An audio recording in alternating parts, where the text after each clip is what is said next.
기하신 하나님의 말씀은 역대하 36장 18절에서 21절입니다. 요시야라는 왕은 이제 남쪽 애굽 왕이 쳐들어올 때에, 애굽 왕이 지나갈 때에 그것을 허락하지 않고 이렇게 정면으로 대결을 했다가 애굽 왕이었던 누구 왕에게 이렇게 전쟁에서 패하고 화살을 맞고 전사를 하게 되었습니다. 자, 그리고 요아스 왕이 왕위에 올랐습니다. 그러나 요아스 왕도 애굽에 의해서 왕위에서 강제로 내려오게 되었고, 그리고 그의 형제였던 요야김이 이제 왕위에 올랐습니다. 자, 요야김은 왕위에 올라가지고 이렇게 살아가다가 첫 번째 바벨론의 침공을 받습니다. 바벨론이 갈수록 강해지고 바벨론이 중동의 맹주가 되면서 이 남쪽 유다라는 나라가 바벨론의 말을 듣지 않자 바벨론의 1차 침공이 요야김 왕 시대에 이루어집니다. 쳐들어와 가지고요, 이때 많은 인재들을 데리고 왔어요. 똑똑한 사람들, 또 머리가 좋은 사람들, 좀 빠릇빠릇한 사람들을 1차 침공을 해가지고 잡아갔습니다. 이때가 요야김 왕 때입니다. 이때 끌려갔던 사람이 다니엘, 사드락과 메삭과 아베느고, 에스겔과 같은 이렇게 뛰어난 젊은 인재들이 바벨론으로 끌려갔어요. 자, 그리고 요야김 왕을 내리고 나서 바벨론에서 요야긴이라고 하는 두 번 이 왕을 세웠습니다. 자, 근데 요야긴 왕도 말을 듣지 않았어요. 그래서 바벨론이 두 번째 예루살렘을 쳐들어왔어요. 두 번째 쳐들어와서는 누구를 데리고 왔냐? 이제는 기술자들을 데리고 왔어요. 속수, 목수 이런 기술자들을 이 바벨론으로 끌고 가서 바벨론에서 성을 짓고 또 이렇게 나라를 건설하는데 많은 기술자들을 데리고 왔어요. 제가 캐나다에서 22년 이렇게 살면서 많은 한국 사람들이 오면 이렇게 유학한 것을 도와드리고 또 이민한 것도 도와드렸습니다. 왜냐하면 오자마자 이제 일단은 언어가 안 되잖아요. 영어가 안 되니까 어떻게 비자를 신청해야 되는지, 어떻게 이민을 신청해야 되는지, 이런 브로커라든가 이주공사 같은 데서는 돈을 엄청 많이 받으니까 이렇게 교회 내에서 언어 문제라든가 자체적으로 해결할 수 있는 문제는 도와드렸어요. 근데 이민하는 것 중에 하나가 기술 이민이라는 게 있습니다. 기술 이민은 한국에서 뭐 공대를 나왔거나 뭐 목수이거나 석수이거나 특별한 기술이 있으면 그 분야를 통해서 이민을 신청하면 되는 경우가 있었어요. 그래서 캐나다는요, 땅덩어리가 남한 면적의 100배입니다. 거기 토론토에 있는 온타리오 호수는요, 남한 면적보다 호수가 더 커요. 그러니까 이건 호수가 아니라 거의 바다예요. 근데 물은 이렇게 민물입니다. 우리나라보다 남한 면적보다 커요. 그래서 땅덩어리는 남한 면적의 이 100배에 이르는데 인구는 2,500만이에요. 제가 있었을 때. 우리나라 인구가 5천만입니다. 우리나라는 100분의 1, 100배 적은데 인구는 캐나다 인구의 2배예요. 그러니까 땅덩어리는 넓고 사람이 부족하니까 기술 이민이라는 그 캐테고리를 통해 가지고 전 세계에서 기술자들을 받아들여요. 그리고 캐나다에서 대학을 나오면 1년만 어느 회사에 들어가서 일을 하면은 영주권을 신청할 수 있는 자격을 줘요. 자, 왜 그럴까요? 나라가 기술이 있어야 나라가 발전되고 그 기술자들에 의해서 일자리가 만들어지고 회사가 발전하고 또 회사가 발전해야지 더 많은 일자리가 만들어지고 이런 일들이 계속해서 일어난단 말입니다. 그래서 기술이 굉장히 중요합니다. 지금 우리나라도 AI, 반도체, 또 전기자동차, 배터리 이 4차 산업혁명에 이제 시동을 막 걸고 가고 있어요. 근데 중국은 벌써 10년 전부터 AI, 반도체, 그다음에 전기자동차, 배터리 10년 전부터 강력하게 이 힘을 모아가지고 이미 갔어요. 중국은요, 전 세계에 있는 석학들, 기술자들을 중국은 이 1년에 1인당 GDP가 한 $10,000인가요? 얼마 안 됩니다. 우리보다 한 3분의 1 정도밖에 안 됩니다. 근데 학자라든가 기술자라든가 이런 사람들 데려올 때는 돈을 우리나라에서 현재 받고 있는 교수님들, 또 우리나라에서 현재 받고 있는 연구원들보다 3배에서 10배를 줘요. 3배에서 10배를 주니까 전 세계에 있는 기술자들이 막 돌아옵니다. 지금 우리나라 유명한 대학 카이스트라든가 또는 연구소 같은 데서 사람들이 지금 막 중국으로 막 가고 있어요. 이렇게 얘기할 수 있습니다. 이런 이 배알도 없는 놈들, 애국심도 없는 놈들. 근데 요즘에는 그런 시대가 아니에요. 그냥 돈에 의해서 움직이는 시대가 돼버렸어요. 나라가 어디 있습니까? 사람들이 돈 많이 준다고 그러니까 요즘에 중국으로 막 가고 있어요. LG 에너지 솔루션, 세계에서 넘버원 배터리 기업입니다. 거기 있는 연구원들이 기술을 많이 알고 있어요. 중국으로 지금 막 가고 있어요. 삼성 반도체 돈 많이 준다고 그러니까 막 갑니다. 지금은 이 기술 시대여가지고 이런 무서운 시대가 됐어요. 그래서 우리나라도 좀 그렇게 했으면 좋겠어요. 우리나라도 의대를 많이 안 갔으면 좋겠습니다. 저희 때는 의대가 그렇게 높지 않았어요. 근데 지금은 의대가 제일 높아요. 의대로 가버리면 그 의사 선생님만 좋아요. 그 의사 선생님만 돈 많이 버니까 좋아요. 물론 외부에서 이렇게 의료 관광 와가지고 치료받는 것도 있죠. 근데 중국 같은 경우를 보면요, 공부 제일 잘하는 사람들은 공대를 가거나 자연대를 갑니다. 거기서 공부를 자기 기술을 그래서 기술이 계속 발전하는 거예요. 이 이공계를 많이 육성을 하면요, 나라 기술이 발전하기 때문에 그 파급 효과는 의대 가는 것보다 훨씬 큽니다. 그래서 우리나라 이 이공계 나온 사람들 월급을 좀 많이 줬으면 좋겠습니다. 이 기업과 정부가 이렇게 합작해가지고 기술 있는 사람들은 또 연구원들은 의사가 버는 돈보다 더 많이 줘버렸으면 좋겠어요. 그래야지 의대를 안 가요. 그래야 이공계를 많이 움직입니다. 그리고 기술이 있거나 이런 사람들은요, 좀 나라에서 좀 돈을 많이 줘서 중국만큼 막 돈을 줘가지고 중국이 왜 저렇게 할까요? 이 기술자들이 와야 기술이 발전하고 전 세계를 제패할 수 있으니까 이거에 눈을 뜬 거예요.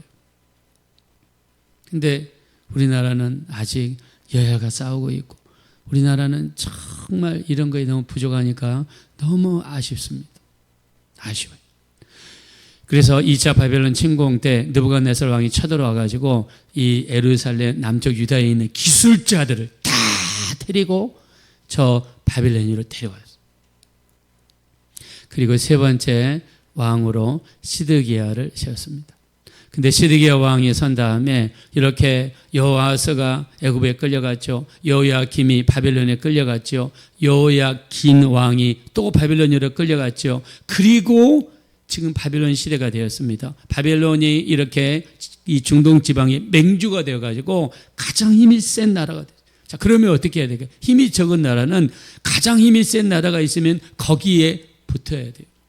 하나님께서도 거기에 붙어라라고 에스겔서 17장 14절부터 16절에 말씀하고요. 그게 지혜예요. 힘이 가장 세고 우리와 의견을 같이 하는 나라가 있다면 거기에 붙는 게 성경적이에요. 근데 시드기야는 그 말을 듣지 않았어요. 시드기야는 몰래 애굽이라는 나라에 공문을 보냅니다.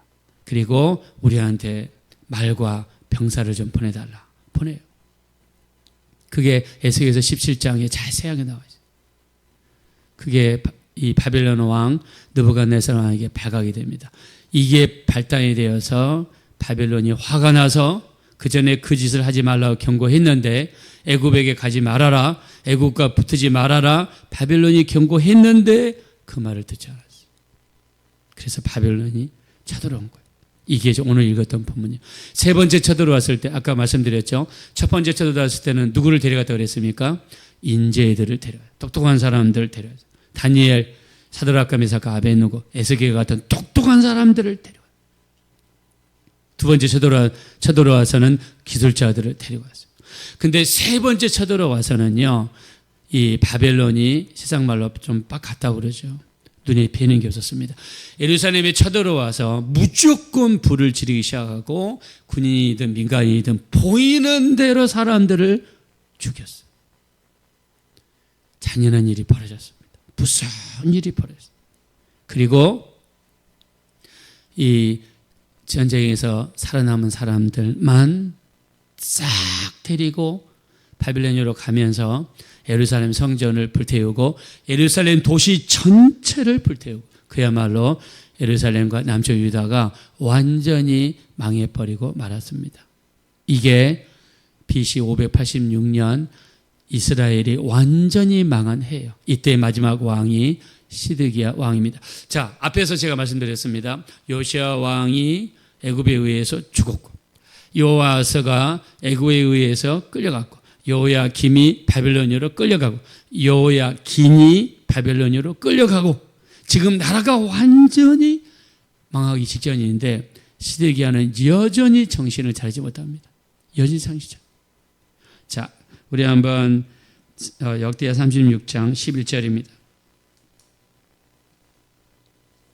역대하 36장 11절 12절 한번 다 같이 읽겠습니다. 시작. 시드기야가 왕위에 오를 때에 나이가 21세라 예루살렘에서 11년 동안 다스리며 그의 하나님 여호와 보시기에 악을 행하고 선지자 예레미야가 여호와의 말씀으로 일러도 그 앞에서 겸손하지 아니하였으며. 아멘.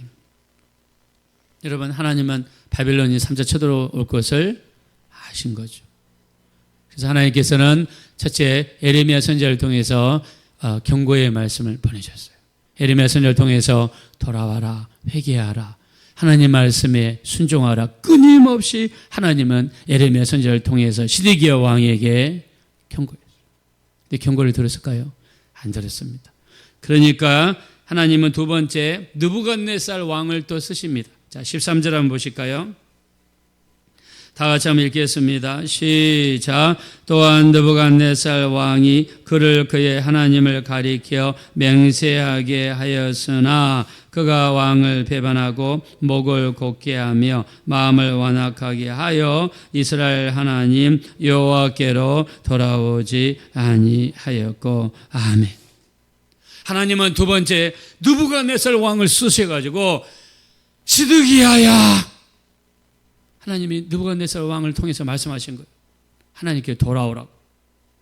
그리고 하나님의 이름으로 나와 같이 맹세하자. 나에게 충성하고 우리나라와 계속 죄악을 맺고 우리나라랑 잘 지내면 내가 네 나라를 지켜주겠게. 이게 약속이에요. 그리고 애국가는 거리하지 마. 애국가는 가까이 하지 마. 근데 시드기야는 몰래 뒤로 사신을 보내고 애굽한테 병력과 말을 요청했거든요. 인간의 장기가 많은 사람. 그냥 이 큰 나라가 도와주겠다고 그러면 그냥 거기에 붙어 있으면 되는 거예요. 근데 바벨론보다 못한 그 애굽이라는 나라에 몰래 사신을 보냈다가 들통이 나게 되었습니다. 자, 이때 당시 영적인 상태가 어떤가 한번 보겠습니다. 14절입니다. 14절 다 같이 읽읍시다. 시작. 모든 제사장들의 우두머리들과 백성도 크게 범죄하여 이방 모든 가정한 일을 따라서 여호와께서 예루살렘에 거룩하게 두신 그의 전을 더럽게 하였으며. 네. 여러분, 제사장들의 우두머리는 누굽니까? 대제사장이죠. 제사장, 대제사장, 백성들이 하나님의 전에서 우상을 섬기고 말씀에 불순종하고 하나님을 섬기지 않았어요. 조금 더 시대의 표적을 분별하지 못하고 세상이 어떻게 돌아가는지를 전혀 알지 못해요. 왜 그럴까요? 영역과 영감이 없으니까. 왜 영역과 영감이 없으니까? 기도가 없으니까. 말씀이 없으니까. 자기들 뜻대로, 자기들 마음대로 사는 거예요. 하나님은 그럼에도 불구하고 남쪽 유다, 예루살렘을 포기하지 않습니다. 계속해서 사신들은 선지자들을 이야기하는데 선지자들을 보내셔서 경고의 말씀을 주십니다. 자, 우리 한번 15절 보겠습니다. 15절 다 같이 읽읍시다. 시작. 그 조상들의 하나님 여호와께서 그의 백성과 그 거하시는 곳을 아끼사 부지런히 그의 사신들을 그 백성에게 보내어 이르셨으나. 아멘. 하나님께서 계속해서 선지자들을 보내십니다. 에레미야를 보내십니다. 다른 선지자들을 보내십니다. 이제 죄를 짓지 말고 이제 돌아오라는 거예요. 끊임없이 경고를 보내고 돌아오라 경고를 보내고 기회를 주고 하나님께서 계속 보내셨지만 들을 수 있는 기가 없었어요. 예수님도 이 땅에 오셔서 너희가 듣기는 들어도 깨닫지 못하고 보기는 보아도 알지 못하는도다. 그들이 그렇게 보고 싶어 하신 하나님이 하나님의 아들 예수 그리스도를 이 땅에 보내셨어요. 이 세상을 창조하실 때 아버지와 같이 창조하셨던 예수님이 이 땅에 오셨어요. 그러나 예수님을 보지만 볼 수가 없었고 예수님의 음성을 듣지만 깨닫지는 못했어요. 이게 영적인 실상이에요. 무서운 것입니다. 하나님은 계속해서 경고를 보내죠. 자, 그러나 이 시드기야 왕과 남쪽 유다 사람들의 반응을 한번 보실까요? 16절입니다. 시작. 그의 백성이 하나님의 사신들을 비웃고 그의 말씀을 멸시하며 그의 선지자를 욕하여 여호와의 진노를 그의 백성에게 미치게 하여 회복할 수 없게 하였으므로. 네. 백성들이 선지자들을 비웃었습니다. 그리고 그 말씀, 그 선지자를 통해서 전해진 하나님의 말씀을 멸시했어요. 멸시했습니다. 이 소돔과 고모라 성을 멸하기 전에 하나님께서 천사들을 소돔과 고모라 성에 보내셔서 롯에게 경고하시고 롯은 그 경고의 말씀을 듣고 나서 가장 먼저 두 딸들과 결혼할 약혼한 두 사이를 찾아갑니다. 내일 아침에 이 유황불이 하늘에서 비처럼 쏟아지게 돼서 이 성이 멸망이 될 텐데 우리랑 같이 피하자고. 창세기 19장 14절에 뭐라고 나오냐면 두 사이들이 농담으로 여겼더라. 그 욥을 통해 전해지는 하나님의 말씀을 농담으로 여겼어요. 결과는 어떻습니까? 소돔과 고모라 성에 매장되어서 같이 죽어버리고 말았습니다. 우리가 성경에서 하나님께서는 우리에게 경고의 말씀을 보내십니다. 그 경고가 설교일 수도 있고 성경을 읽는 것일 수도 있고 유튜브를 통해 전해지는 설교일 수도 있고 성도님들의 간증을 통해 전해지는 간증이 될 수 있습니다. 우리 안에 계시는 성령님께서 어떤 루트를 통해서 전해지든 간에 우리에게 메시지를 주세요. 우리 잠언서 1장 24절 내가 불렀으나 너희가 듣기 싫어하였고 내가 손을 폈으나 돌아보지 아니하였고 도리어 나의 모든 교훈을 멸시하고 내 책망을 받지 아니하였은즉 너희가 재앙을 만날 때 내가 웃을 것이며 너희에게 두려움이 임할 때 내가 비웃을 것이라. 너희가 나를 부르리라 내가 대답하지 아니하겠고 부지런히 나를 찾으리라. 그래도 나를 만나지 못하리라. 너희가 내 모든 교훈을 받지 아니하고 내 책망을 없인 여겼으니 그러므로 행위의 열매를 먹으며 너의 깨에 배부르게 되리라. 잠언서 1장 24절에서 28절의 말씀. 하나님께서는 내가 너희를 불렀으나 듣기 싫어하였고 내가 너희에게 손을 폈으나 돌아보지 아니하였고 도리어 내 모든 교훈을 멸시하고 내 책망을 받지 아니하였도다 그럽니다. 너희가 재앙을 만날 때 내가 웃을 것이다.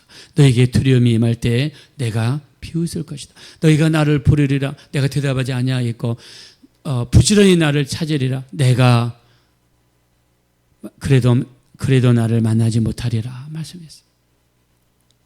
하나님께서는 시드기야 왕과 이스라엘 백성, 남쪽 유다 백성들에게 에레미야를 보내셨습니다. 느부갓네살 왕을 통해 말씀하셨습니다. 수많은 선지자를 통해서 말씀하셨습니다. 그럼에도 듣지 않았습니다. 시드기야 왕은 나중에 바벨론 군대에 의해서 체포됩니다. 자기가 보는 앞에서 아들들이 그 자리에서 칼로 죽임을 당합니다. 그리고 두 눈이 빠집니다. 열왕기하 25장 7절에 보니까 두 눈이 빼져가지고 쇠사슬에 묶여서 바벨론으로 시드기야 왕은 끌려가고 말았어요. 이것이 바로 우리 인간의 모습이에요. 내일 아침에 무슨 일인지, 내일 무슨 일이 날지 우리는 아무도 알지 못합니다.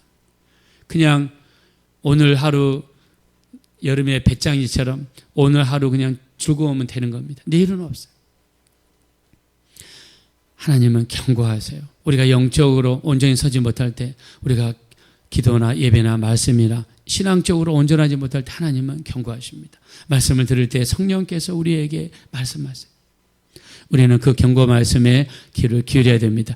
우리 요한계시록 3장 20절, 볼지어다 내가 문 밖에 서서 두드리노니 누구든지 내 음성을 듣고 문을 열면 내가 그에게로 들어가 그로 더불어 먹고 그는 나로 더불어 먹으리라. 오늘도 우리 주님은 설교를 통해, 말씀을 통해, 간증을 통해, 또 유튜브 방송을 통해서 우리 가슴을 두드리실 겁니다. 하나님의 음성에 귀 기울이셔서 우리 마음이 겸손하게 낮아지셔서 하나님의 음성이 들려올 때 즉각 깨닫고, 니느웨 성 사람들처럼 요나서 3장 4절에 40일 뒤에 이 성이 멸망하리라 말을 듣고 높고 낮은 자를 불문하고 굵은 베옷을 입었습니다. 심지어 왕까지 굵은 베옷을 입었고 짐승까지 굵은 베옷을 입었습니다. 쏟아지는 하나님의 음성에 귀 기울이셔서 돌이킬 수 있는 우리 모두가 되어지시기를 예수님의 이름으로 축원합니다. 이 시간 기도하실 때 정말 설교를 통해, 간증을 통해, 성경 말씀을 통해, 또 유튜브 설교를 통해 우리 주변에 우리에게 들려오는 하나님의 음성에 귀를 기울이게 도와주시고, 경고의 음성이 들려올 때 정신 바짝 차려서 마음을 돌이키고 행동을 돌이켜서 주의 뜻으로 돌아오고 말씀에 순종하고 이 마지막 때 깨어있는 우리가 될 수 있도록 도와주십시오. 우리 합심으로 간절히 기도하겠습니다. 허락하시고 잡으라시 하나님, 진심으로 감사합니다. 이 마지막 때 우리가 영적으로 깨어나기 원합니다. 영적으로 깨어있기 원합니다. 우리를 도와주십시오. 우리 하나님께서 내가 불렀으나 너희가 듣지 아니하였고 듣기 싫어하였고 내가 손을 뺐으나 돌아보는 자가 없었고 도리어 네 모든 교훈을 멸시하며 내 책망을 받지 아니하였도다. 너희에게 재앙을 만날 때 내가 웃을 것이며 너희에게 두려움이 임할 때 내가 비웃을 것이라 말씀했습니다. 너희가 나를 부르리라 내가 듣지 아니하겠고 너희가 내 부지런히 나를 찾으리라 그래도 나를 만나지 못하리라 말씀하셨습니다. 우리 하나님의 음성이 들려오고 경고 음성이 들려올 때 돌이키기 원합니다. 돌이키기 원합니다. 하나님 앞에 돌이키기 원합니다. 우리 하나님, 우리를 도와주시고 우리를 불쌍히 여겨주시고 우리를 공의히 여겨주시옵소서.